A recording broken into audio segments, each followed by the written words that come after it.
So you've hit on it a few times about COVID, and you've talked about sort of, the lessening in morale in some ways. But a huge part of it is just, okay, so for example, if I look at my life 3 years ago, it's almost unrecognizable. And I think that's true for a lot of people.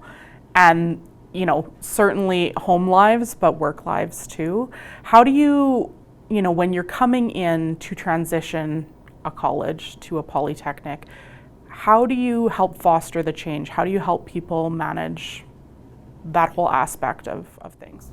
Well, I hope the best way of doing that is by having people have a sense of control in that change, right? Like if, you brought up the COVID problems, and I think one of the biggest hurdles for people during COVID is the lack of control. Yeah. The things that they couldn't control, right?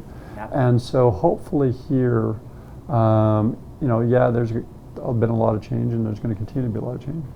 But hopefully that change is being driven by people, not to people, right? And one of the things I'm super excited about for the upcoming year is the department action plans. And part of the reason goes back to that first discussion I had about, I think people will surprise me with the great ideas they come up with and the ways that they believe that we can become the most entrepreneurial polytechnic in Canada. And I think if they really truly believe in those ideas, they will, it'll drive change. It'll make, it'll move us forward definitely.